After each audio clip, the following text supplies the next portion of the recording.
Hello everyone, this is Mr. Appel, and today we're going to talk about proportional lengths.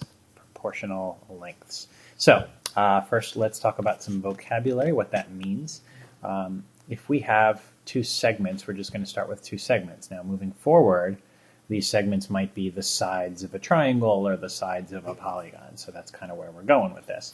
But we have two sides that are kind of separated. So we have AB that's separated by point X and CD that's separated sort of into two parts by point Y. And what we can say is if this part on the left to the part on the right, in other words, the ratio of AX, which is this part, to XB, which is the other part, if that ratio is the same as the ratio of the part on the left, or one of the parts, CY, to the other part, in this case the part on the right, YD, if they're in the same ratio, we say that those two segments, we say that AB and CD are divided proportionally. So it just means it's divided up into proportional parts, parts that are in the same ratio. So just as a real simple example, if this was 3 and this was 9, if this was 10, and we were trying to figure out what that is, they're in the same ratio. So 3 to 10, or 3 to 9, I should say, was one way you could write it. So 3 to 9 should be in the same ratio as 10 to X. So you could write a proportion and solve. And so I see that 9 is 3 times as big as 3, so X in this case would have to be 30 to maintain that same ratio. So that's what we mean by divided proportionally. Okay, now we're going to look at an example. So we're going to take a triangle, and in fact what I'm going to do, let's just look at a sketch here. So here's a triangle, and this should look familiar, right? XY right now is wait for it, a midsegment, right? Because X and Y right now are midpoints. X is the midpoint because I see that AX and XC, these two sides, are the same length, the same over here.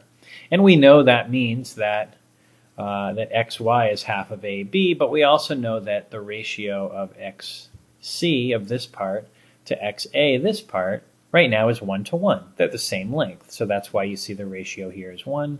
Over here, same thing. These two sides are equal, and so that's why the ratio is 1. Now we're going to take that a step further.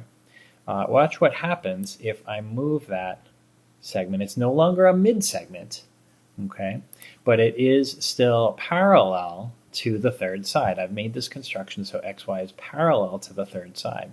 And what you'll notice is XC gets smaller and XA gets much bigger.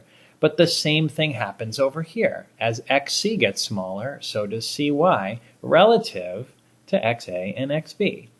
And if you look carefully at the two ratios, you'll notice that those ratios stay the same.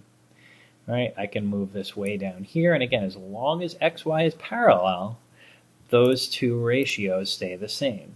So XC might be 5 times as big as XA, then CY is going to be 5 times as big as YB. So those ratios stay the same.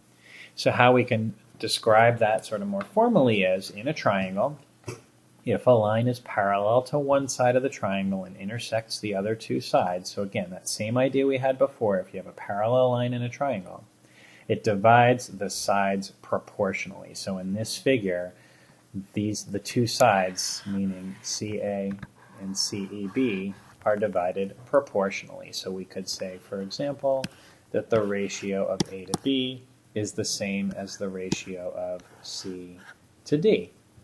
And that's all for now. Thanks.